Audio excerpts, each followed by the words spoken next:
अस्सलाम वालेकुम, welcome to our YouTube channel SN influencer, जहां हम आपके लिए लेकर आते हैं खूबसूरत नित नए दिलचस्प और रोमानवी दास्तानें। तो आज हम आपके लिए एक और न्यू नावल नए सिरे नए अंदाज से लेकर आए हैं, जिसका नाम है काफ़िले राह भूल जाते हैं बाय सुंदर जबीन।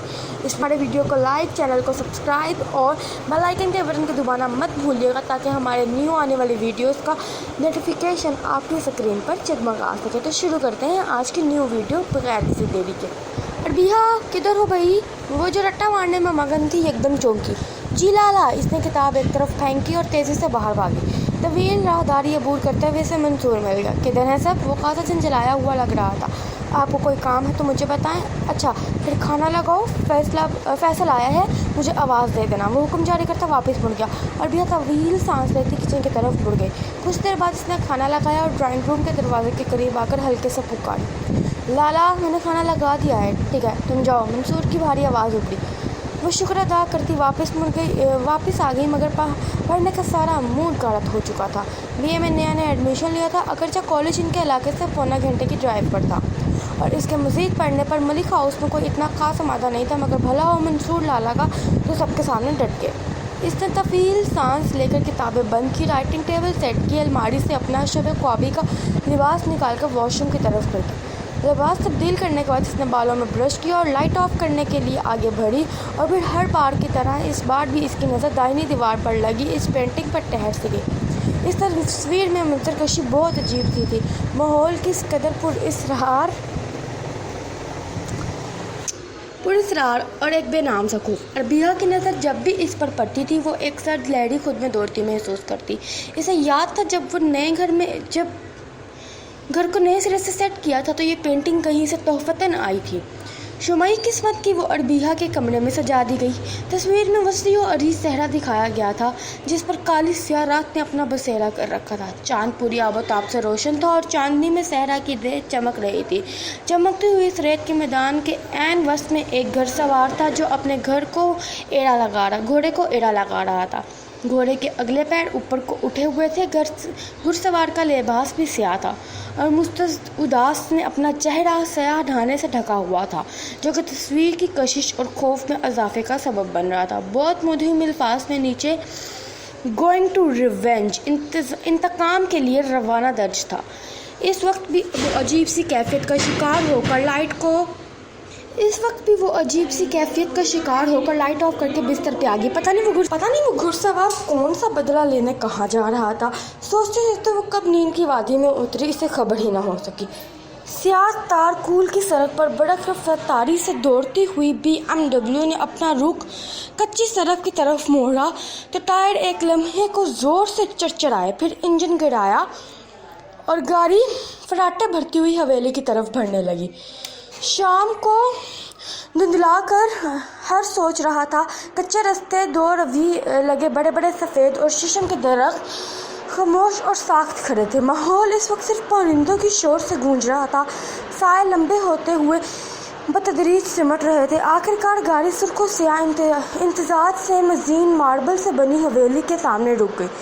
चौकीदारों ने तेज़ी से गेट के पटवा किए।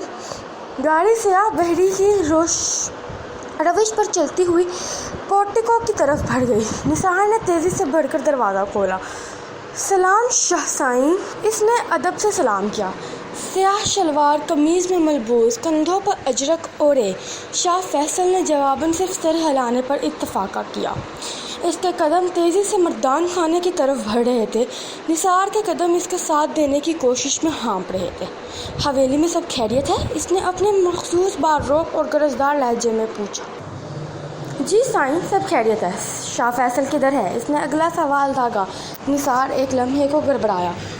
वो साईं अपने दोस्त मलिक से मिलने गए हैं, इसने हिचकिचाते हुए कहा। शाह फैसल की बड़क रफ्तार कदम थम से गए। इसकी पेशानी पर एक शिकन आ गई। तुमने इसे मेरे आने के बारे में बताया था? जी साईं। निसार ने नज़रें झुका ली। मेरा पैगाम दिया था? जी साईं। ठीक है, तुम जाओ। इसने तवील सांस लेकर कदम जनान खाने की तरफ मोड़ लिया। निसार जान छूटने पर शुक्र अदा करता वापस मुड़ गया। बीबी जान के कमरे की तरफ बढ़ते हुए इसने जेब से मोबाइल निकाल कर शाह फैसल का नंबर मिलाया था। दूसरे बेल पर फ़ोन उठा लिया गया। हाँ साईं, किधर हो? ہم تو تمہارا انتظار کر رہے تھے. حویلی میں پتہ چلا تمہارے لیے اپنے ویر بھائی سے اہم اپنے سجن میں اس لیے تو 1 ماہ بعد ملنے کی بےتابی صرف اپنے متروں دوستوں سے تھی، ہم سے نہیں. اس کے تحکم بھرے لہجے میں طنز کی آمیزش صاف نظر آ رہی تھی. نہ صحیح، اب کیا فائدہ، ثبوت تم نے دے دیا کہ تمہارے لیے کون اہم ہے. اس نے تلخ لہجے اہم پر زور دیا. ہم سب سمجھتے ہیں رشتوں اور دوستوں کا مقام. تم ہمیں مت سکھاؤ، تم حویلی آ جاؤ، باقی بات پھر کریں گے. اس نے فون بند کر دیا. اس کی چمکدار سیاہ آنکھیں سلگ رہی تھیں. اس کے بارہا زرنش کرنے کے باوجود بھی شاہ فیصل اور منصور ملک کی دوستی بڑھتی گئی. ملک خاندان سے ان کے تعلقات کچھ خاص بہتر نہ تھے، مگر کوئی دشمنی بھی نہیں تھی. محض ایک لاتعلقی تھی جو بری طرح دونوں خاندانوں کے درمیان حائل تھی. شاہ فیصل اور منصور ملک کی بڑھتی ہوئی دوستی میں اگرچہ کسی کو نقصان نظر نہ آتا تھا، مگر شاہ فیصل کی بات رد کرنے میں کی ہمت قسمت نے صاف لفظوں میں شاہ فیصل کو منصور ملک سے تعلقات ختم کرنے کو کہا تھا، مگر شاہ فیصل نے صریحاً اسے نظر انداز کر کے اپنی حکم عدولی کی سزا گویا مزید سخت کر دیا تھا. بیوی جان کے کمرے کا دروازہ کھولتے ہوئے اس کے جبڑے بھینچے ہوئے تھے، ہونٹ سختی سے آپس میں پیوست تھے. تحت نظر پھیلے مالٹے اور سیب کے باغات درمیان کچے راستے پر تیزی سے دوڑتی گھوڑا گاڑی میں سے ایک ذی نفس چھلانگ کر باہر نکلا، ادھر ادھر دیکھا اور سیدھا مالٹے کے درختوں کے جھنڈ میں گھستا چلا گیا. اس کے آشنا انداز سے یہاں کا رہائشی ظاہر کرتے تھے اور درختوں کے درمیان جگہ بناتا تیزی سے آگے بڑھتا جا رہا تھا. ایک جگہ رک کر اس نے چکنا انداز میں چاروں طرف دیکھا، جیب میں کسی کی موجودگی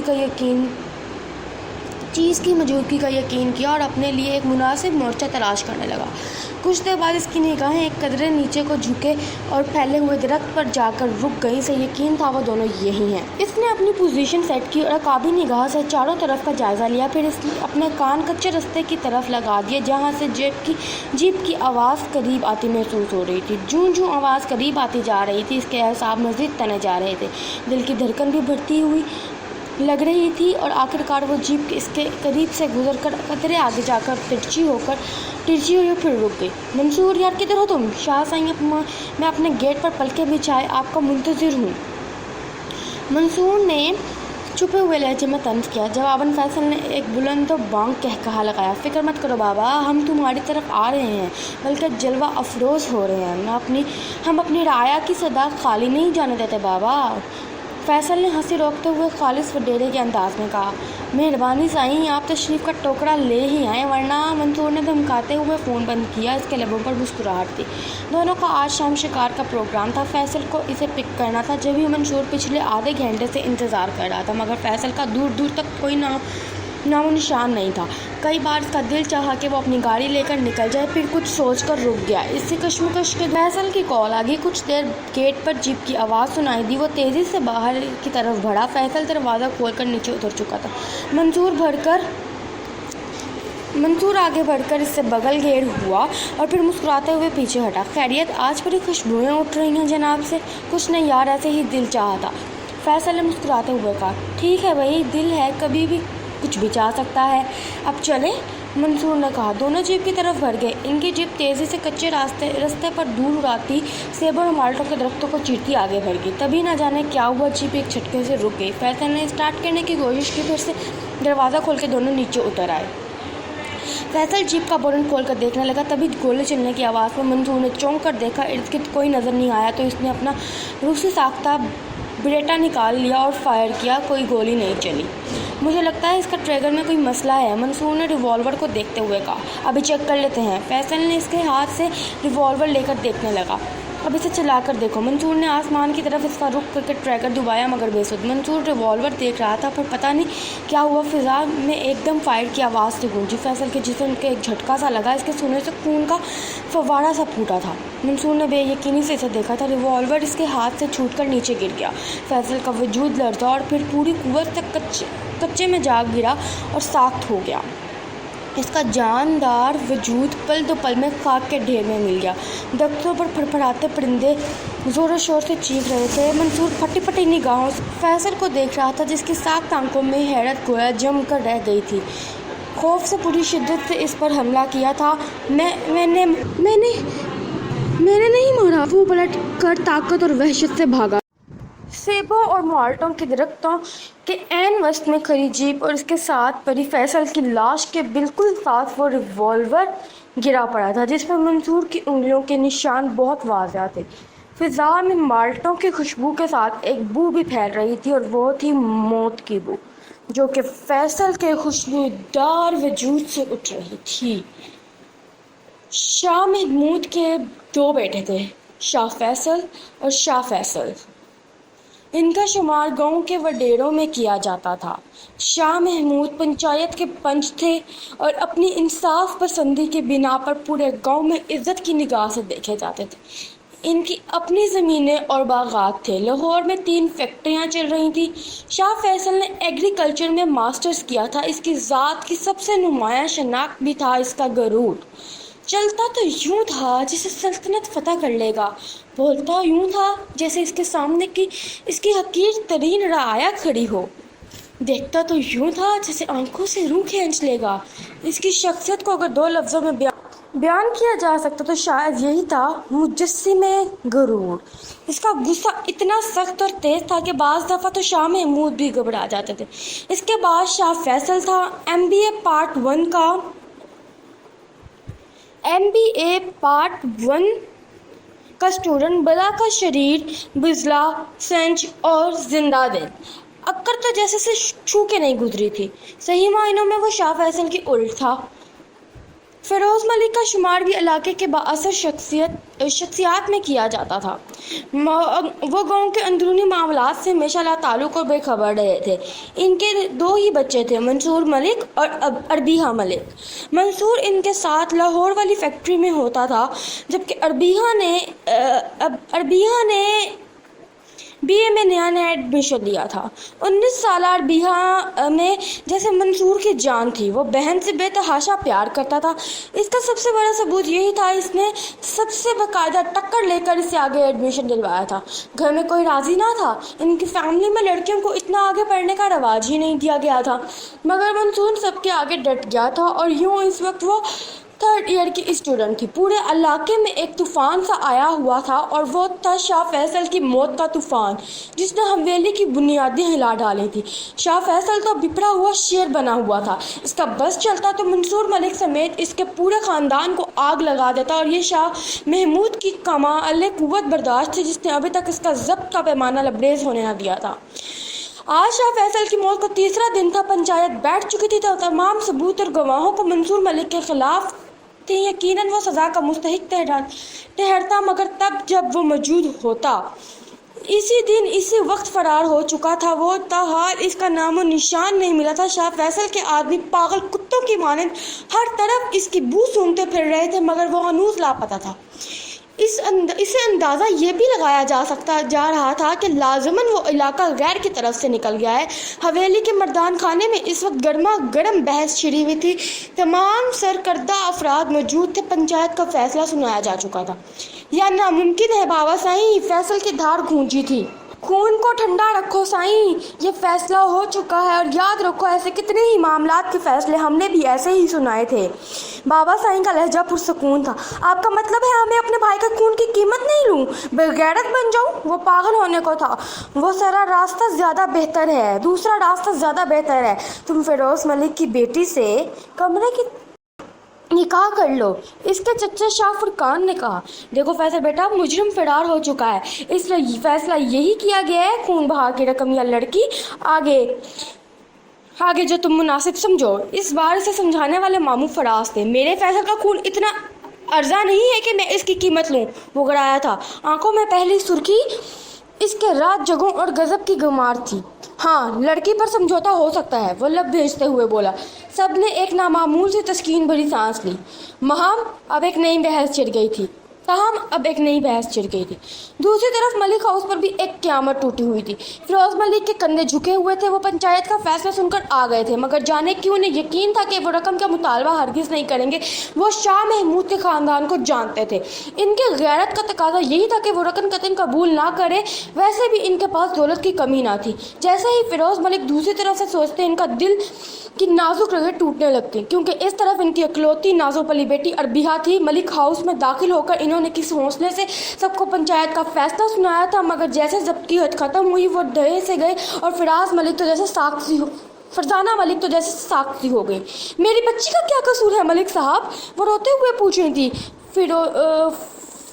फिरोज ने चाहते हुए भी नजरें चुरा गए। अगली सुबह इनके शकूक सही साबित हो गए। हवेली से फैसला आ चुका था। इसी शाम अरबिहा मलिक को शाह फैसल के निकाह में दे दिया गया। अरबिहा ने छोटे से बैग में अपने 4 जोड़े रखे थे एक साथ और जब से बड़ी निगाह अपनी किताबों पर डाली, जिनमें से कुछ पर तो इसने अभी अपना नाम भी ना लिखा था, पर इसकी नज़र दीवार लगी इस तस्वीर पर पड़ी। इसने इसे दीवार से उतारा और अपने बैग में रखा।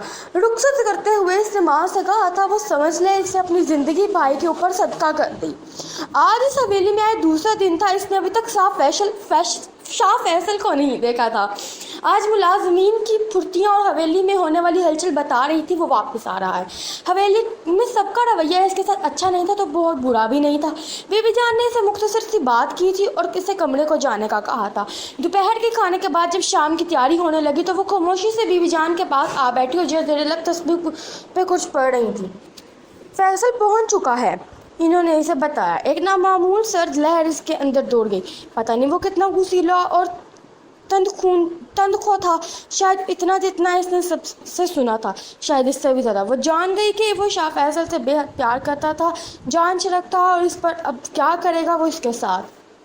तुम किचन में जाकर देखो, खाना तैयार है, बीबी जान ने से सोचों से निकाला। वो सर झटक कर उठी और किचन की तरफ भर गई।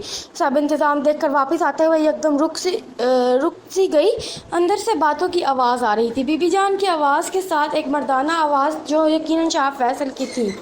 सब इंतज़ाम देखकर वापस आते हुए एकदम रुक सी गई। अंदर से बातों की आवाज़ आ रही थी, बीबी जान की आवाज़ के साथ एक मर्दाना आवाज़ जो यकीनन शाह फैसल की थी। भारी बारों पर तासुर अरबिहा को अपना दिल पट्टियों में धड़कता हुआ महसूस हुआ। वो तेज़ी से वापस मुड़ के भागते हुए अपने कमरे की तरफ आकर इसने अंदर दाखिल होकर दरवाज़ा बंद कर लिया। फिर मुलाजमा इसे खाना देने आई मगर इसने इनकार कर दिया। इसकी भूख प्यास यकलख्त ख़त्म हो चुकी थी। शाम के थाल में रात के सिक्के गिरने लगे। आवाज़ें बतदरीज मुदहिम होती गईं और रोशनियाँ गुल। जब हल्की से दस्तक की आवेज़ पर वो उछल पड़ी। भर कर दरवाज़ा खोला तो वो निद्रत खड़ी थी। छोटी बीबी आपको शाह साईं ने बुलाया है। अरबिहा ने हरासा होकर उसकी शक्ल देखी। कौन से शाह साईं? अरबिहा ने थूक निकलते हुए पूछा। निद्रत ने हैरान होकर इसे देखा। फैसल साईं ने बीबी, इसने तस्हीह की। अरबिहा के चेहरे का रंग उड़ गया। कहाँ बुलाया है? इसने बेसाख्ता पूछा। अपने कमरे में। आए, मैं आपको छोड़ कर आऊँ। अरबिहा ने लड़सते हाथों के साथ बामुश्किल अपनी गर्म शाल को अपने गिर्द लपेटा और उसके साथ चल पड़ी। निद्रत ने इसे मर्दान खाने में ले आई और फिर एक मनकिश दरवाजे के सामने रुक गई। हल्का सा बजाया और धीमी मगर मोदिब आवाज़ में बोली, साईं मैं छोटी बीबी के साथ हूँ, आ जाओ। इसके बाहरी गंभीर आवाज़ गूंजी। निद्रत ने दरवाज़ा खोला और अंदर दाखिल होगी। अरबिहा इसके पीछे थी। कमरा क्या, वो पूरा शीश महल था, इतना खूबसूरत, अपना वेल फर्निश्ड। अरबिहा दंग सी थी। कोई खिदमत साईं? निद्रत ने पूछा। नहीं, तुम जाओ, इसने हुक्म दिया। निद्रत खामोशी से मुर्गी। कमरे का दरवाज़ा खुला और फिर बंद हो गया। अरबिहा मुश्किल लड़सती टांगों का बोझ संभालते नजरें ज़मीन पर गारे खड़ी थी। इसे लग रहा था वो अभी गिर जाएगी। सुर्ख शीशल के लिहाफ में नेम दरवाजे वो बड़े सुकून से इसके चेहरे के उड़ते रंगों को मुलाहिजा कर रहा था। स्याह गर्म शाल और सुर्ख प्लेन लीलन के सूट में वो दमक रही थी। इसके गौर स्याह आंखों में वहशत और खौफ था। चेहरे से वो अपनी उम्र से बहुत कम लग रही थी। शाह फैसल की न जाने कौन सी इस तस्कीन पहुंची थी। इसकी नज़रें अरबिहा के सरापे पर जमकर रह गई और नज़रों की तपिश वो कुछ और जर्द होगी। क्या नाम है तुम्हारा? उसकी सर्द आवाज़ पहुंची। अरबिहा, वो मुश्किल हलक से आवाज़ निकाल कर बोली। क्या करती हो? अगला सवाल हुआ। अरबिहा को निगाह तफ्तीशी अफसर के सामने अरबिहा को लगा वो किसी तफ्तीशी अफसर के सामने खड़ी होगी। पढ़ती हूँ, इसने कहा। फिर यकलख्त अपने गलत जवाब का अदरक पढ़ती थी, इसने फ़ौरन कहा। शाह फैसल ने कदरे दिलचस्पी से इसे देखा। क्या पढ़ती थी? BA में एडमिशन लिया था। इसने खुश्क होंठों पर जुबान पेड़ी। हलक के कांटे आग उग आए थे। कब? 1 माह पहले। इसकी टांगें थक चुकी थी। इसका दिल चाहा काश वो वहाँ से भाग सकती। अब आप तो तुम्हारे बड़े खुदगर्ज निकले। बेटे के बदले तुम्हें पेश कर दिया, इसने हकारा से कहा। अबीरा के सीने में एक अनीस सी गिर गई। इसका दिल चाहा वो धारे मार मार कर रोए। इस बात का तो इसको पास कोई जवाब नहीं था। वो खामोश कर ही आंसू पीने की कोशिश करती थी। यहाँ आओ, इसने हुक्म दिया। अरबिहा के कदमों से ज़मीन सरक गई थी। اس نے بے اختیار سر اٹھا کر دیکھا، وہ اس کے سامنے تھا، اپنی پوری شان و شوکت اور جاہ و جلال کے ساتھ، سیاہ شلوار سوٹ میں آستینی کوہنیوں تک موڑے، ٹانگوں پر لحاف ڈالے، چمکدار سیاہ آنکھیں اور کھڑی ناک، گھنی مونچھوں تلے علابی لب بام بینچے ہوئے تھے۔ اس کی آنکھوں نے جیسے اسے ہپنوٹائز کر دیا تھا۔ وہ کسی ٹرانس کی کیفیت سے چلتی بیڈ کی طرف بڑھنے لگی۔ اتنا تو تم جانتی ہوگی کہ خون بہا میں آنے والی عورتوں کی کیا حیثیت دی جاتی ہے، اس نے صفاقی سے کہا۔ جی نہیں، اس نے ہمت کر کے کہا۔ جی جان جاؤ گی، وہ تلخی سے ہنسا تھا۔ مجھے نہیں پتا بی بی جان نے تمہیں اس حویلی میں کیا حیثیت دی ہے، مگر یہاں تمہاری حیثیت وہ ہوگی جو میں متعین کروں گا، وہ رعونت سے بولا تھا۔ عربیہ کا سانس ایسے سینے میں ہی اٹک گیا تھا، اس کے ساتھ ہی اس نے ہاتھ بڑھا کر اسے اپنی طرف کھینچ لیا۔ کمرے میں تاریکی چھا گئی، بالکل اس کی قسمت کی طرح اندھیرا بڑھنے لگا، چادر اتر گئی، دباؤ بڑھتا جا رہا تھا۔ عربیہ کا جی چاہا وہ زور زور سے رہے، ماں کو پکارے، اس کی گھٹی گھٹی سکسیاں اور دبی دبی جھینگیں شاہ فیصل کو کتنی تقسیم پہنچا رہی تھی وہ نہیں جانتی تھی۔ وہ وحشی تھا اور اس کی وحشت اور بربریت سہتے ہوئے وہ ادموی سی ہو رہی تھی۔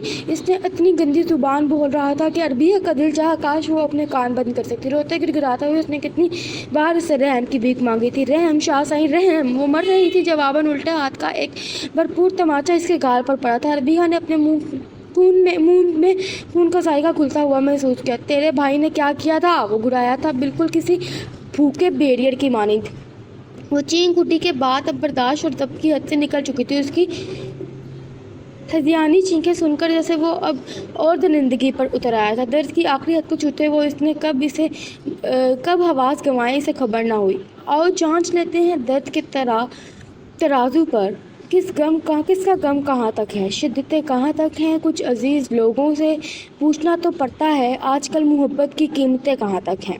اس کی آنکھ پتہ نہیں کون سے احساس سے کھلی، وہ چند لمحے وہ بے حس و حرکت چھت کو گھورتی رہی، پھر حواس بیدار ہوئے تو اسے بے پناہ گھٹن کا احساس ہوا۔ اس نے اپنے ارد گرد نظر دوڑائی، وہ اس کے پاس ہی تو تھا، یوں کہ وہ اس کے دائیں بازو اور دائیں ٹانگ کے نیچے دبی ہوئی تھی۔ اس کی سانس مزید رکنے لگی۔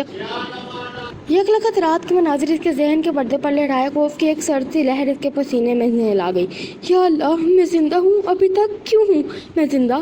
کہ اتنی حقارت، اتنی ذلت سہنے کے حوصلہ تھا مجھ میں، یا میرے اعصاب اتنے مضبوط ہیں، یا پھر وہ سب جو اس شخص نے میرے ساتھ کیا، کیسے سہ لیا میں نے، وہ سب گالیاں جو اس نے مجھے دیں کیسے سن لی میں مر کیوں نہیں گئی، اتنی وحشت اسی درندگی کیسے جھیل گئی، کیا میں اتنی حوصلہ مند ہوں؟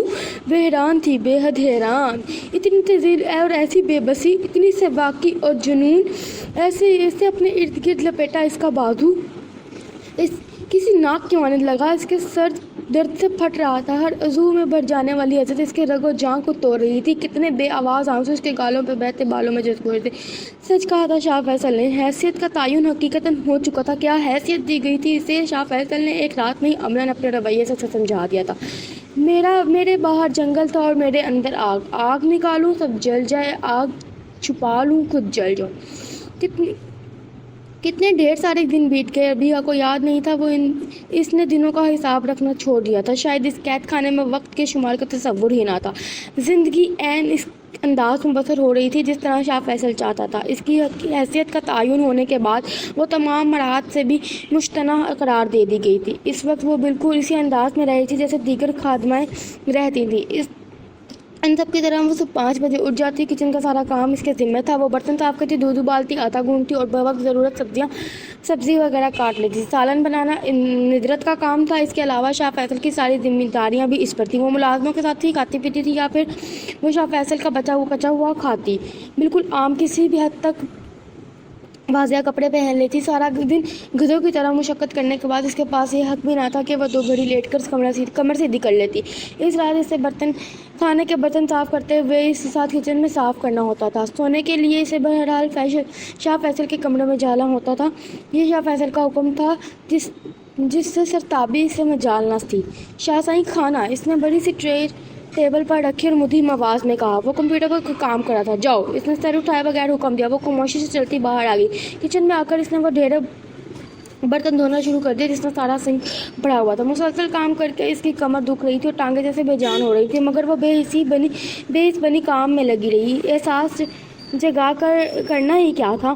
زندگی صرف درود و غم سے عبارت رہ گئی تھی۔ بے حسی نے اسے پوری طرح اپنی لپیٹ میں لیا ہوا تھا۔ رات کا تیسرا پہر شروع ہو رہا تھا۔ وہ کام ختم کر کے باہر کو نکلی تھی۔ اس کی نظر شاہ فیصل کے کمرے سے واپس لائی گئی ٹرے پر پڑی. اس کی پلیٹ میں بچے ہوئے چاول موجود تھے. اس نے ایک دم احساس ہوا اس نے سب سے کچھ نہیں کھایا. پیٹ میں جیسے آگ سی لگی ہوئی تھی. وہ ایک دار پلیٹ تھام کر نیچے ٹھنڈے فرش پر بیٹھ گئی. اس وقت قدموں کی چاپ ابھری اور اس کے ساتھ ہی صاف فیشن کی صورت دروازے کی فریم میں دکھائی دی. وہ ہڑبڑا کر اٹھ گئی. حکم سائیں اس نے نظر جھکا کر کہا. اب زندگی صرف انہی 2 لفظوں پر محیط ہو کر رہ گئی تھی.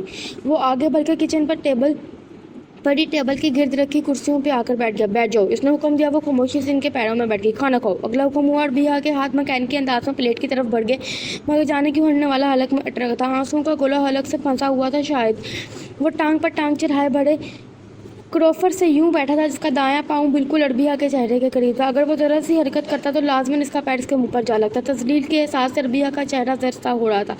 جانے کیوں وہ اس غیر انسانی اخلوق کی عادی نہیں ہو پا رہی تھی. صرف چند نوالے لینے کے بعد اس نے ہاتھ روک لیا. خاموشی سے اٹھا کے پلیٹ سنک پر دھری, پانی پی اور ہاتھ دھونے لگی. چائے بناؤ اس کی سرد آواز گونجی تھی. وہ خاموشی سے کوکنگ رینج کی طرف بڑھ گئی. چائے بنانے سے اسے یاد آیا نہ جانے کتنے دن بیت چکے تھے اس نعمت سے لطف اندوز ہوئے. وہ چائے کی دیوانی تھی مگر یہاں 2 وقت کا کھانا بھی نصیب نہیں ہوتا تھا. چائے مگ میں انڈیل کر اس نے مگ اس کی طرف بڑھا دیا. وہ مسلسل اس پر نگاہیں جمائے ہوئے تھا. وہ اندر ہی اندر لڑس اٹھی تھی. نہ جانے اب کون سی سزا سنائی جانے والی ہے. 2 منٹ میں اسے چائے ختم کر لی تھی. مگ تھما کر وہ اٹھ گیا. اربیہ نے خاموشی سے جاتا دیکھا. اس کی آنکھوں میں حیرت تھی. اس نے کپ دھو کر اسٹینڈ پر رکھا اور اس کے پیچھے چل پڑی. وہ اس کی خوابگاہ میں داخل ہوتے ہی قدم بن بن بڑھ کے ہو رہے تھے. وہ لباس تبدیل کر کے ایزی چیئر پر جھول رہا تھا. تمہیں لگتا ہے تم مظلوم ہو, تمہارے ساتھ ظلم ہو رہا ہے. اس کی بھاری آواز پر تحکم آواز میں سوال تھا. وہ ہمیشہ ایسا ہی کرتا تھا. اسے مشکل میں ڈالنے کے لیے سوالات کرتا تھا. بیا نے اپنی لڑکتی ٹانگوں پر مشکل قابو پایا اور قدرے مستحکم لہجے میں وہ بولی. سچ تو یہی ہے. خوب. تمہاری یہی بات اچھی ہے کہ تم کم بولتی ہو مگر خوب بولتی ہو. اس کے لہجے میں گہرا تن تھا. وہ غیر محسوس انداز میں سہم سی گئی. تمہارے اس ذلیل بھائی کا پتہ نہیں چل رہا. میرے آدمی چاروں طرف اسے ڈھونڈ رہے ہیں. کبھی خیال یہی ہے کہ غیر علاقہ کی طرف سے نکل گیا ہے مگر وہ بچ نہیں پائے گا. جب تم اس کے ٹکڑے کر کے ملک ہاؤس میں نہیں بجواؤں گا سکون نہیں آئے گا. اس کے لہجے میں خون اور شام درندے کی سی پھنکار تھی. ضبط کرتے کرتے بھی اربیہ کی آنکھوں سے کئی آنسو لڑک گئے تھے. رو کیوں رہی ہو؟ وہ مزید خطرناک ہوا تھا. آپ مجھے کس جرم کی سزا دے رہے ہیں؟ وہ جیسے سراپا سوال بن گئی تھی. تم خود کو بے قصور سمجھتی ہو؟ وہ دھاڑا لڑس اٹھی مگر مضبوطی سے کھڑی رہی. آج تو وہ جیسے سارے حساب بے باک کرنے پر تلی بیٹھی تھی. وہ کیوں سے یہ ذلت جب وہ بے قصور تھی. منصور ملک نے میرے بھائی کو قتل کر ڈالا اور تمہیں لگتا ہے تم بے قصور ہو؟ وہ اس کا بازو سے بوجھتا ہوئے گرایا. میں نے تو نہیں کیا تھا منصور لالا سے کہ میں نے تو نہیں کہا تھا منصور لالا سے کہ وہ اس کی بات پر منہ میں ہی تھی جب شاہ فیصل کا ہاتھ بڑا رفتاری سے اس کے گال پر پڑا. وہ درد کی شدت سے چلا اٹھی. تمہاری اتنی جرت کہ میرے سامنے بلند آواز میں بولو. تمہاری زبان کھینچ لوں گا. وہ جنونی ہو کر اس پر جھپٹا. اسے ٹھوکروں پر رکھ لیا. وہ بلند آواز میں چیخ رہی تھی. اس کے پیروں پہ تر پہ پڑنے والی ضربات نے اسے ادمواسا کر دیا. وہ رو رہی تھی, معافیا مانگ رہی تھی مگر وہ جیسے صدا سے نا آشنا ہو. مارے مجھے, جان سے مار ڈالے. مجھے مارنے کا اگر آپ کا بھائی واپس آ سکتا تو میری جان بھی لے لے. وہ بلند آواز سے روتے ہوئے ایک دم رک گیا. وہ چند لمحے سے سرخ آنکھوں سے گھورتا رہا. پھر اس کے بال مٹھی میں جکڑ لیے. وہ درد کی شدت سے بلبلا. تمہیں مارنے سے میرا بھائی تو واپس نہیں آگا مگر میرے سینے میں آگ پر چند چمٹے ضرور پڑیں گے. وہ صفاقے سے بولا. میرے لیے یہ سانسیں بھی اتنی مشکل کیوں ہیں؟ میری آنکھوں کی آگ اتنی دیواریں کیوں ہیں؟ میرے پیروں میں اتنی زنجیریں کیوں ہیں؟ میرے ماتھے پر ایسی تقدیریں کیوں ہیں؟ وہ جانتی تھی اس کے لیے کوئی راہ فرار نہیں تھی. خوشی سے یا ناخوشی سے بہرکیف اسے یہ برزخ میں جلنا تھا. اس کے لیے کوئی روزن نہ تھا. اس کے لیے کوئی ہمدرد یا مسیحا نہیں آئے گا. اسے یہ یقین کر لینا چاہیے تھا. حویلی کے دیگر افراد ہی اکثر بے پرواہ ہو چکے تھے, بی بی جان سمیت, اور اگر اس طرح ہی زندہ رہنا تھا تو اتنی تذلیل اور حقارت کے ہمراہ وہ زبان چلا کر اپنی سزا کو سخت کیوں کر رہی تھی؟ کیوں چپ چاپ سولی پر نہیں چل رہی تھی جبکہ مقدر یہی تھا؟ اسے یاد تھا اس نے کبھی ملک ہاؤس میں کچن کا کوئی کام نہ کیا تھا. اسے ضرورت ہی نہ پیش آئی تھی. آگے پیچھے ملازمین کی فوج ہوتی تھی. آج تک دین نے اسے کیسی دغا بازی کی تھی. وہ حالات کے اس رخ پر کنگ سی کھڑی تھی. تو وہ تو بابا کی پڑی تھی جسے کبھی کسی نے پھولوں کی چھڑی سے بنا چھوا تھا. آج وہ شخص جو کہنے کے شرعی شوہر تھا اس کے سر کا سائیں تھا. کیسے جانوروں کی طرح پیٹتا تھا. اسے معمولی سی غلطیوں پر اس کی کھال ڈھیر ڈالتا تھا. وہ کیوں اپنی زندگی کو اتنا مشکل بنا رہی تھی؟ زندگی آسان بھی ہو سکتی تھی اگر وہ خاموشی کی عادت ڈال لیتی. اس رات فرش پر زمینوں سے بڑے وجود کے ساتھ اس نے سوچا تھا. وہ ایک پختہ فیصلہ کر لیا تھا. دن رات ایک دوسرے کے پیچھے بھاگ رہے تھے. سورج طلوع اور غروب ہوتا جا رہا تھا. ربیہ کی زندگی ان چیزوں کی موارا ہو چکی تھی. اس کے لیے دن اور رات سب ایک جیسے تاریک تھے. کبھی کبھی اسے لگتا تھا وہ تصویر اس کی زندگی کی بالکل حقیقی منظر کشی کر رہی تھی کہ وہ بھی ایسے ہی سیاہ صحراؤں میں پھنس گئی تھی. پیاس سے نڈھال ہو چکی تھی اور کسے تھی یہ پیاس؟ رشتوں کی پیاس، محبتوں کی پیاس، جس کی طلب کی شدت اس کی زبان باہر نکل آئی تھی۔ اس کے پیچھے وہ گھڑ سوار بھی ایسے ہی تھا جیسے شاہ فیصل کا انتقام میں اندھا پاگل نفرت کا زہر اس کے اندر انڈیلتا۔ تسلیل، بے حسی اور بے التفاتی نے اس کے وجود کو ساری شادابی کو نچوڑ ڈالا تھا۔ رنگت میں زردیاں گھل گئی تھیں، آنکھوں کے گرد گہرے ہوتے ہلکے اور پیری زدہ ہونٹ عربیہ کا سایہ معلوم ہوتی تھی۔ اس وقت تو ندرت دونوں کچن میں شام کا کھانا بنا رہی تھی۔ ندرت، جی عربیہ بی بی، وہ ادب سے بولی، یہ اتنی ساری عورتیں بی بی جان کے پاس روز کیوں آتی ہیں؟ اس نے حیرت سے کہا، دعا کے لیے۔ ندرت نے کہا، کیا مطلب؟ اس نے حیرت سے کہا، بیگم صاحب کی دعا بڑی قبول ہوتی ہے جی۔ ندرت نے عقیدت سے کہا، اچھا میں بھی ان سے ایک دعا کے لیے کہوں؟ وہ کچھ ہچکچا کر بولی، کیوں نہیں بی بی، آپ کا تو حق ہے۔ حق؟ وہ کچھ کہتے رک گئی، اس لیے باہر دیکھا بڑا سا صحن اب خالی ہوتا۔ بیر بتدریج چٹی جا رہی تھی، وہ آہستہ آہستہ چلتی بی بی جی کے پاس آ بیٹھی، بڑی عقیدت سے ان کے گھٹنوں پر ہاتھ رکھ دی۔ میرے لیے بھی ایک دعا کیجیے گا بی بی جان؟ اس نے نم آنکھوں سے انہیں دیکھا، انہوں نے شفقت سے اس کے سر پر ہاتھ رکھ دیا۔ بول بیٹی، میرے لیے دعا کیجیے بی بی جان، اللہ تعالیٰ میری سانسیں مختصر کر دے، اب اور جینے کی خواہش نہیں رہی۔ اس نے بند آنکھوں سے دعاؤں سے بہہ گئی۔ بی بی جان کو جھٹکا سا لگا، ایسے نہیں کہتے بیٹی، زندگی تو رب کی نعمت ہے۔ انہوں نے اپنے پیار سے جھٹکا۔ بی بی جان، جب نعمت بوجھ لگنے لگے تو اس کا نہ ہونا ہی بہتر ہے، وہ کربناک لہجے میں بولی تھی۔ ندرت حیرت سے پیچھے کھڑی سب سن رہی تھی۔ وہ اٹھی اور چلتی ہوئی واپس کچن کی طرف بڑھ گئی، اس کی بات سے بے خبر کہ ندرت خاموشی سے مردان خانے کی طرف بڑھ گئی ہے۔ وہ معمول کا کام نپٹا کر مردان خانے کی طرف بڑھ گئی۔ دن کی مشقت اختتام پذیر ہو چکی تھی، اب رات کی تو باقی تھی، اب زندگی، اب جہد مسلسل کا نام ہی تو رہ گئی تھی۔ اندر داخل ہوئی تو فون پر کسی سے محب گفتگو۔ عربیہ خاموشی سے واش روم کی طرف بڑھ گئی، جب لوٹی جس کے بدن پر سفید ہلکی سی نائی تھی، لبوں پر بے حد چمکدار سرخ لپسٹک تھی اور بالوں کو شانوں پر احاطہ کیے یہ اس کا حکم تھا جسے اس کی ہر حال میں تکمیل کرنا تھا۔ وہ بستر پر دراز ہو چکا تھا۔ عربیہ جھک کر اس کے پیروں پر لحاف پھیلانے لگی، پھر یہ نائٹی والی سائڈ پر بیٹھے اس کے پیر دبانے لگی۔ یہ تو روز کا معمول تھا۔ سر جھکے ہونے کے باوجود وہ صاف ایشل خود پر جمی نگاہ محسوس کر سکتی، اس کی ہتھیلیاں بھیگنے لگیں۔ آج بی بی جان سے کیا بات ہوئی تمہاری؟ اس نے باری سرد آواز عربیہ کو پسینے میں نہلا دیا۔ اس کا رنگ اتنی تیزی سے زرد پڑا کہ شاہ فیصل کو لگا جیسے اس پر زرد رنگ کا پینٹ کر دیا گیا ہو۔ کچھ کہنے کی کوشش میں اس کے لب کپکپائے، مگر باہم پیوست ہو گئے۔ اس نے سہمی ہوئی ہراساں نگاہ اٹھا کر اس سے نظر شاہ فیصل کو دیکھا، جو پھر فوراً سر جھکا لیا۔ کچھ پوچھ رہا ہوں، اس نے لہجہ مزید سخت کیا تو وہ ساری جان سے لڑکی۔ وہ ندرت نے بتایا تھا بی بی جان کی دعا بہت قبول ہوتی ہے، میں نے ان سے کہا کہ وہ میرے لیے بھی دعا کر دیں۔ وہ رک سی گئی، آگے ہمت ختم ہو چکی تھی۔ اس نے قدر دلچسپی سے، کیسی دعا؟ کہ پھر رکی، مگر بتانا لازمی تھا۔ وہ میرے لیے دعا کریں کہ اللہ تعالیٰ میری سانسیں مختصر کر دے۔ اس نے ہمت کر کر کہا تو اب دم صد اس کے رد عمل کی منتظر تھی۔ بس اتنی سی خواہش ہے تمہاری؟ وہ حیرت سے بولا اور ہاتھ اٹھا کر اس کے نزدیک کر لیا۔ یہ خواہش تو تمہاری میں بھی پوری کر سکتا ہوں، دعاؤں سے زیادہ عمل پر یقین رکھتا ہوں۔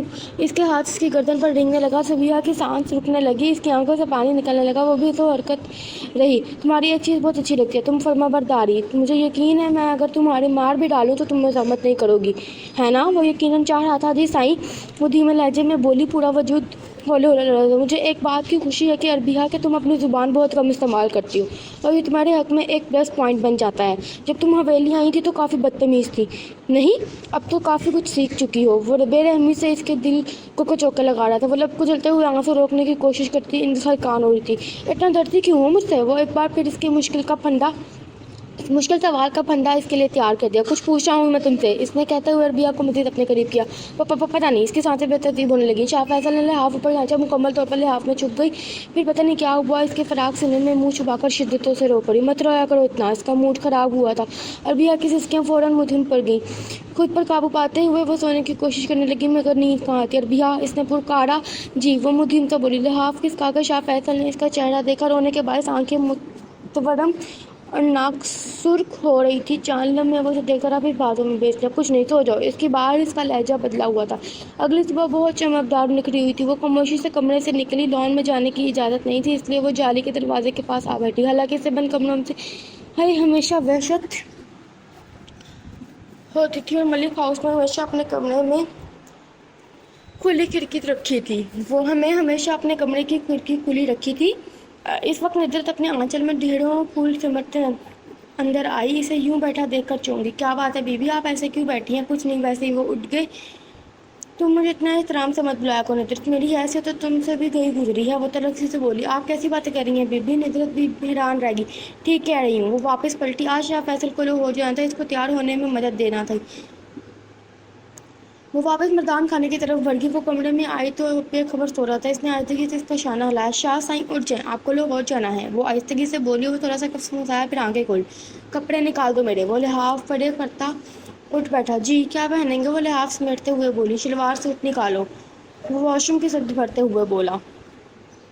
अरबिया साड़ी लाती हुई अलमारी की तंग भर गई। कुछ देर बाद वो क्रीम कलर की शलवार सूट में मलबूस ब्राउन रोज कट पहने लौटा था। वो बिल्कुल रवायती जागीर लग रहा था। बेपनाह वजीह व शकील स्याह घने बाल माथे पर बिखराए वो वाकई गजब ढा रहा था। अरबिया चंद पहले से यकटक देखती रही पे सोचे बगैर कि वो बला का ज़ीरक था। अब कैसे महसूस न करता। फौरन पलटा। इसे अपनी तरफ मुझे तो देखता पाकर बड़े जानदार अंदाज में मुस्कुराया। बस हार बैठी हो दिल? वो तो मस्करे से हंसा। अरबिया के सीने में जैसे किसी ने जहर आलूद खंजर पेवस कर दिया। इसका रंग पहले जर्द हुआ, फिर सुर्ख। वो खामोशी से सिर झुकाकर गिरा तौलिया उठाने लगी। इससे पहले वो बाहर निकलती इसका बाजू इसकी गिरफ्त में आ गया।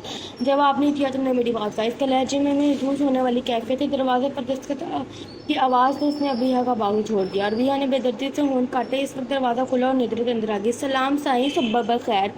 इसने कलियों के छोटे छोटे ढेर सारे फूल साइड टेबल पर रख के वापस मुड़ गई। नाश्ता करेंगे? अरबिया ने मौका गनीमत देकर बात बदली। नहीं, चाय ले आओ।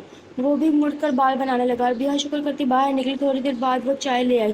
वो दाएं हाथ से मग थामे सोफे पर बैठकर बाएं हाथ से मोबाइल कोई नंबर मिलाने लगा। अरबिया ने इसके मोजे निकाले और ज़मीन पर बैठकर जूते पहनाने लगी। तुम्हारे वालिद साहब का फ़ोन आया था। शाह फैसल ने जैसे इसके सर पर बम फोड़ा। वो बेयकीनी से उसे देखने लगी। तुम बात करना चाहो तो कर सकती हो, मेरी तरफ से कोई दबाव नहीं। इसने मोबाइल अरबिया की जानिब बढ़ाया। वो करंट खाकर पीछे हटी। नहीं, मुझे नहीं करनी बात। मैं जिन लोगों से कोई ताल्लुक़ नहीं रखा जिन्होंने अपने बेटे को बचाने के लिए अपनी बेटी को दांव पर लगा दिया।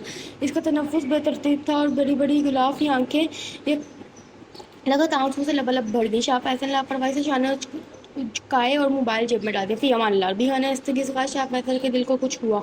वो बेख्तियार पलटा और उसे अपने साथ लगा लिया। अरबिया की आंखें चलक उठी थी। फिर आहिस्तगी से इससे अलग हुई। शाह फैसल के हाथ से नरमी से इसका गाल थपथपाया और वापस मुड़ गई। वसामत से खड़ी से यकीन नहीं आता कि यह शाह फैसल था। इतना नरम, इतना मेहरबान। इसने बेयकीनी से अपने गाल को छुआ जो अभी तक इसके हाथ के लम्ब से दहक रहा था।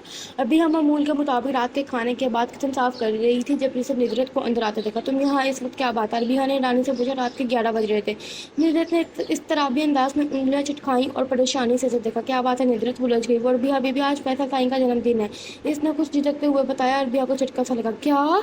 शाह साईं किधर है? इसने फौरन पूछा। वो मैंने अभी इन्हें फैसल साईं देखा है। आपसे मुझे कहना था कि आप खामोशी से अपने कमरे में ही सो जाएं, मर्दाने में मत आएगा। इसने इधर उधर देखते हुए राज़े हमदर्दी से क्यों? वो जी नहीं, आपको देखकर फिर गुस्सा आ जाएगा। इसने समझाया। अरबिया की समझ में ना आया। वो हंसे या रोए। कौन से गुस्से की बात करी है? वो गुस्सा, वो तैश, वो इश्तियाल से झेलते हुए वो इतनी सख्त जान हो गई थी कि इसे खुद हैरानी होती थी। अच्छा ठीक है। इसने तसल्ली दिलाई और पलट कर सिंक में हाथ धोने लगी। निद्रत मुतमईन होकर वापस मुड़ गई। इसने जाने के बाद अरबिया ने एक ताइराना नजर किचन पर डाली और लाइट ऑफ करके दरवाज़ा बंद करती बाहर आ गई। इसके कदम मर्दाने की समझ बढ़ रहे थे। इसने शाह फैसल के कमरे, जो इसने हमेशा बंद ही देखा था, दरवाज़ा खोला और अंदर दाखिल हुई। सामने ही शाह फजल खड़ा था। दरवाजे की तरफ इसकी पुश्ती। दरवाज़ा खुलने की आवाज़ पर मुड़ा। रबीहा ने देखा कि इसका हाथ में फ़ोटो फ्रेम था। गालिबन नहीं, यकीनन इसमें शाह फैसल की तस्वीर थी। रबीहा ने शाह फैसल का चेहरा देखा। वो लड़ गई। कितना दर्द था इसके चेहरे पे, कितना कर्ब। यूँ जैसे कायनात की हर अजियत, रोए ज़मीन, हर दुख और साथ समुंदर की प्यास इसके चेहरे पर सिमट आई थी। इसकी चमकदार आंखें कितनी करब अमेज़ महरूमी से आवेदा थी। इसकी मखलूक खड़ी नाक कितनी बेबसी थी। इतना महरूम और इतना परवशत चेहरा। रबीहा को लगा ये चेहरा इसका अपना था। बिल्कुल ऐसा ही था जिसका चेहरा मरहूमियों की धूप और आसार रिश्तों की प्यास में भटकता हुआ। आओ हम अपने दिलों की अपनी मुट्ठियों में इतना ज़ोर से जकड़ लें कि शरबानियों में फूटने वाला करब यहीं कहीं गम होकर रह जाए। वो आहिस्ता आगे बढ़ी और उसके मुकाबिल आकर ठहर सी गई। क्यों आई हो यहाँ? मेरी आग को भड़काने या मेरे एहसास ضیاء کا اندازہ لگانے کے لیے۔ وہ بہت ٹوٹے ہوئے لہجے میں پوچھا تھا۔ وہ خاموشی سے دیکھتی رہی۔ آج فیصل کا جنم دن ہے، اگر وہ ہوتا تو آج 22 سال کا ہوتا۔ اس کا لہجہ کتنا قاری تھا۔ آپ بہت پیار کرتے تھے ان سے؟ وہ پتہ نہیں کیوں پوچھ بیٹھی۔ ہاں، بہت پیار کرتا تھا میں اس سے۔ یہ دیکھو اس کے کمرے میں ہر چیز میری پسند کی ہے۔ وہ میری پسند کو اولویت دیتا تھا۔ ہمیشہ جب اب حویلی آتا تھا تو کہتا تھا لالا آپ اب شادی کر لیں، اور میں ہر بار ہنس دیتا تھا تم اپنا BA پورا کر لو پھر اکٹھے ہی کریں گے۔ وہ فوراً بتک جاتا تھا میری کیوں؟ اور میں کہتا تھا ارے بھائی مجھے تمہارے بغیر کام کرنے کی عادت نہیں ہے، اور شادی کے لیے مورل سپورٹ تو مجھے تم ہی سے ملے گی جب مجھے پتہ چلے گا کہ قربان گاہ میں صرف میں نہیں تم بھی ہو۔ وہ آگے اس سے بس ہنستا جاتا اور کبھی بلند آواز میں ہنسنا پسند کرتا تھا۔ اس کے آگے پر یہ حویلی میرے کہکہوں سے گونجا کرتی تھی۔ یہ دیکھو، شاہ فضل نے ہاتھ میں پکڑی تصویر سے دکھائی۔ عربیہ نے دھندلی نظروں سے دیکھا۔ مسکراتے ہوئے دو چہرے اس کے سامنے، شاہ فضل اور شاہ فیصل۔ وہ تصویر سائڈ ٹیبل پر رکھ کر الماری کی سمت بڑھ گیا۔ اس نے دونوں پٹ کھول دیے۔ اندر آج بھی اس کے کپڑے اسی طرح سجے ہوئے تھے، شرٹس، جینس، ٹائیاں، 3 پیس شلوار، کرتے، اجرکیں اور جیکٹیں۔ یہ سب اس نے میرے ساتھ جا کر خریدی تھی۔ اس نے اسے تھکے ہوئے انداز میں پٹ بند کر دیا۔ اس نے ساتھ کچھ ٹکا دی۔ ہر صبح میں انتظار کرتا ہوں کہ میرے سر پر کال آئے گی اور وہ ہنستے ہوئے کہے گا لالا میں آپ بہت یاد آ رہے ہیں، میں اب میرے پاس آ جائیں، اور میں اسے ڈانٹ دوں گا اور کہوں گا تم خود آ جاؤ، میں بہت مصروف ہوں۔ لیکن ہر صبح، ہر شام، ہر رات میرا دل صرف انتظار ہی کرتا رہتا ہے، اور میرا فون بھی۔ اس پر کوئی بیل نہیں بجتی، حالانکہ رنگ ٹون نے اسے خود سیٹ کی تھی۔ کہتا تھا تھوڑے سے ماڈرن ہو جائے، اب وہ نہیں آئے گا، اب تو صرف میں اس کے پاس جاؤں گا۔ اس نے نصرت دانتوں میں کچل رہا تھا، مگر یہ انتظار ختم نہیں ہوتا۔ بہت روکا تھا میں نے اسے، بہت سمجھایا تھا کہ منصور ملک سے دوستی ختم کر دے، مگر وہ مانا ہی نہیں۔ وہ تو میری ہر بات مانتا تھا، حکم سمجھ کر۔ وہ جو کہتا تھا اس پر کرنا لازم ہو جاتا تھا، مگر پتہ نہیں منصور ملک کے معاملے میں اس نے میری بات کیوں نہیں مانی۔ کیا دشمنی تھی اسے میرے فیصل سے؟ کیوں اس نے میرے وجود کا ٹکڑا مجھ سے چھین لیا؟ کیوں ادھورا کر دیا مجھے؟ کیا بگاڑا تھا میں نے میرے فیصل نے؟ اس کے لہجے میں ٹوٹی کرسیوں کی چبھن تھی۔ میرا دل چاہتا ہے کہ کہیں سے ایک بار منصور میرے سامنے آ جائے اور میں اس سے پوچھوں کہ مجھے شاہ فیصل کی وہ غلطی بتا دے جس کی پاداش میں اس کے اتنے بے رحمانہ طریقے سے موت کی گھاٹ اتار دیا۔ اس کی آنکھوں میں کی سرخی بتدریج گہری ہونے لگی۔ عربیہ کو لگا وہ بھی ابھی رو دے گی۔ آج میرے سیل پہ اس سے کتنے ہی دوستوں کی کالز آئی تھیں، وہ سب اس کی سالگرہ منا رہے تھے۔ اس کے نہ ہونے کے باوجود کوئی میرا دکھ کا مداوع کرے مجھے نظر کیوں نہیں آتا؟ وہ کسی بھٹکتی ہوئی روح کی مانند اس حویلی میں چکراتا رہتا ہوں۔ یہ حویلی، یہ گاؤں، یہ کھیت کھلیان، ہر جگہ ہے اس امید پر کہ وہ مجھے کہیں تو دکھائی دے گا، اس کی ہنسی میں ایک بار پھر سے سن سکوں گا، مگر میرا انتظار ہی رہ جاتا ہے۔ اس کی گردن جیسے غم کے بوجھ سے بھاری ہو کر سینے پر گر گئی تھی۔ وہ تھکے ہوئے انداز میں کارپیٹ پر بیٹھ گیا۔ ایک بار نفسیات کے پروفیسر نے ہیومن ایڈکشن کی تعریف کرتے ہوئے کہا تھا کہ جب ہم زندگی میں کسی دوسرے شخص کے ساتھ کے عادی ہو جاتے ہیں تو یہ نشہ ہماری طلب بن کر رہ جاتا ہے۔ یہ شخص ہماری زندگیوں سے نکل جاتا ہے، ہمیں چھوڑ دیتا ہے اور ہم سے بہت دور چلا جاتا ہے۔ ہم تو اذیت و درد کے ناقابل بیان تجربے سے گزرتے ہیں۔ یہ اذیت مجھے مستقبل کی طرف نہیں بڑھنے دیتی، مجھے اندر ہی اندر کاٹتی رہتی ہے، بالکل کسی نگلے ہوئے بلیڈ کی طرح، اور یہ اذیت مجھے ایک جنونی کیفیت میں دھکیل دیتی ہے۔ میرا دل چاہتا ہے میں ہر چیز تہس نہس کر دوں، اور تمہیں دیکھتا ہوں تو تمہارے چہرے پہ مجھے منصور کا چہرہ نظر آتا ہے، وہ قاتل چہرہ جسے یاد کر کے میرا خون کھول اٹھتا ہے اور میں خود پر سے اختیار کھو دیتا ہوں۔ تمہیں اذیت دینے کی خواہش ہوتی ہے، پھر میں بھی بھول جاتا ہوں کہ میں عربیہ ہوں، منصور ملک نہیں۔ لیکن سکون پھر بھی نہیں ملتا، شاید وہ کبھی نہیں مل سکے گا۔ یہ ذہنی خلجان شاید مجھے پاگل کر کے چھوڑے گی۔ اس نے اپنے بال مٹھیوں میں جکڑے۔ تم چلے جاؤ یہاں سے، کم از کم آج میں تمہیں کچھ نہیں کہنا چاہتا، اس سے پہلے ایک بار پھر وہ خود پر سے بے اختیار کھو دو۔ تم جاؤ۔ میں وہ بلند آواز میں بولتا ہوا دھاڑا تھا۔ عربیہ نے ہراساں ہو کر اسے دیکھا اور اس راری انداز میں واپس مڑی بھاگتی ہوئی باہر نکل گئی۔ اپنے کمرے میں آ کر اس نے مضبوطی سے دروازہ بند کیا اور بیڈ پر گر گئی۔ اس نے دونوں ہاتھ اپنے چہرے پر پھیرے تو احساس ہوا اس کے چہرے سے آگ کی لپٹیں اٹھ رہی ہیں۔ تم ٹھیک کہتے ہو شاہ فضل، تم حقیقتاً وہ نہیں جو میرے لیے ہو، تم صرف انتقام میں اندھے ہو رہے ہو۔ تمہیں ایک نہ ایک دن اپنی غلطی کا احساس ضرور ہوگا، لیکن عربیہ ملک اس وقت تک شاید زندہ نہ رہے۔ منصور لالا، یہ آپ نے کیا کر دیا؟ آپ کو شاید احساس ہی نہیں کہ آپ نے اس حویلی کے ساتھ کتنا بڑا ظلم کر دیا۔ پہلی بار اسے منصور ملک سے شکایت ہوئی تھی، وہ اس کے خلاف سوچ رہی تھی، پہلی بار صرف شاہ فضل پر حق پر نظر آ رہا تھا۔ وہ بلا شعوری طور پر ہیومن ایڈکشن کا شکار ہو رہی تھی۔ ہمارے صبر کو نیزے کی صورت غموں کے دل میں گڑنا آ گیا ہے۔ دسمبر کی اولین صبح بے حد خنک اور برفیلی تھی۔ حویلی میں جیسے اس کا سردی کا کوئی اثر نہیں تھا۔ تقریباً سبھی ملازمین اپنے اپنے کاموں میں مصروف تھے۔ عربیہ بھی اسی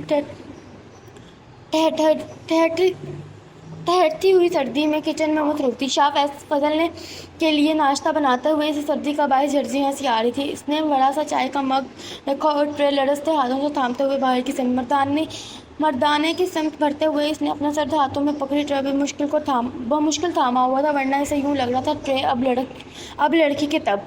तो शाह फजल के कमरे से कुछ ही दूर थी जब अचानक पता नहीं क्या हुआ, सामने आते शाह महमूद को देख ही न पाई। एक जोरदार टकराव के नतीजे में सब कुछ ज़मीन बोस हो गया। अरबिया के हलक से एक अजियत भरी चीखने की, गर्म चाय ने इसका पैर जला डाले थे। कुछ शाह महमूद के कपड़ों पर भी दाग कर दिए। वो बेख्तियार ढाल उठे। तुम बेवकूफ़ अंधी हो क्या, देख कर नहीं चल सकती? इनका हाथ बेख्तियार उठ गया। वो जदरंगत के लिए लरज उठी थी। इसमें इतनी हिम्मत नहीं कि एक कदम पीछे हटकर अपने पैर पर चुभी हुई किरची निकाल सकी। उसे बेहद तकलीफ दे रही थी। शाह महमूद की दार से पूरा मर्दान खाना गूंज रहा था। मनहूस, मेरा बेटा खा लिया तुम्हारे भाई ने, अब तुम क्या चाहती हो? मुझे मत दिखाया करो अपनी ये शक्ल। जी चाहता है गोली मार दूं तुम्हें जलील, दूर हो जाओ मेरी नजरों से। वो अपनी भड़ास निकाल रहे थे। इस वक्त शाह फजल के कमरे का दरवाज़ा खुला था। वो तेज़ी से बाहर आया, गीले बाल माथे पे बिखराए। वो गालिबन नहायत इजरत में बाथरूम से निकला था। क्या बात है बात बताइए। इसने मामले में नवैयत समझ लेने के बावजूद उसने संस्कार जरूरी समझा था।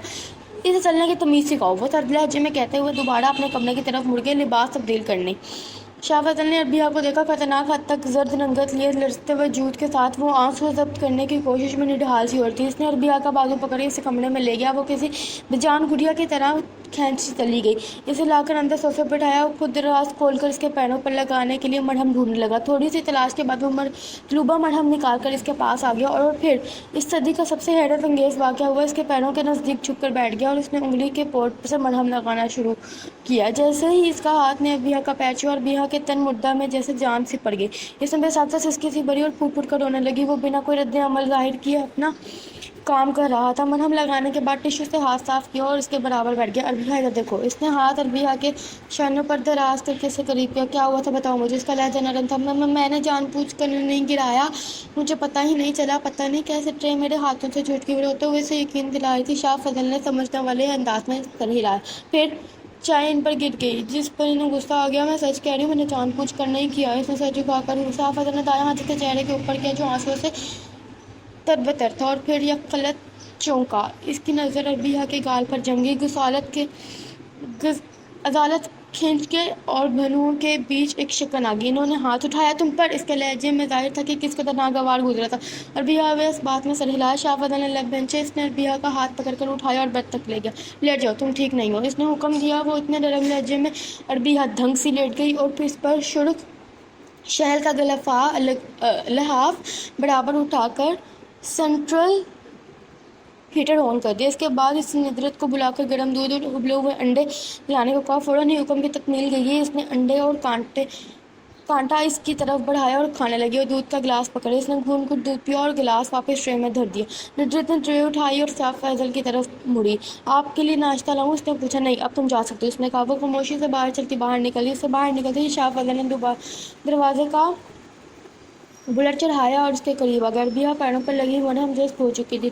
तुम थोड़ी देर के लिए सो जाओ, मैं यही हूँ। वो इसके करीब इंदराज हो गया। अरबिया ने बेबसी से देखा। पल के मौन भी एक एक करके कितने आंसू बेख्तियार गिरते चले गए। क्या बात है, बोल जाओ बता, मेरे सर में दर्द हो। उसने झूठ बोला। वो ये ना कह सकी। शाह फजल इतना नरम रवैया, इतनी तवज्जो, इतनी केयर ना दो मुझे। मैं तुम्हारे जुल्म ज़्यादती की आदी हो चुकी हूँ, अब मुझसे ये बर्दाश्त नहीं होगा।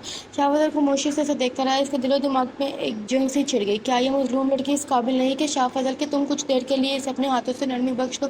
क्या ये बेगुनाह लड़की इस काबिल नहीं? तुम्हारी वहशतों के चिराग से अपने लहू से जलाने वाली ये लड़की तुम जी भर के रोंदा है, इस काबिल नहीं। कोई इसके अंदर बोला था। वो हार गया। इसने अपना दायां हाथ बढ़ाकर इसके पेशमानी पर धर दिया। अरबिया की आंखें पट से खुल गईं। इसकी नज़रों से मिली और झुक गईं। वो नरम हाथ रखते हुए इसका तद्दु आने लगा। अरबिया के अंदर रिमझिम सी होने लगी। एक लज़्ज़त अमेज़ सुकून इसकी रग रग में सरायत करने लगा। वो कभी इनकी वादियों में उतर गई, इसे पता ही ना चला।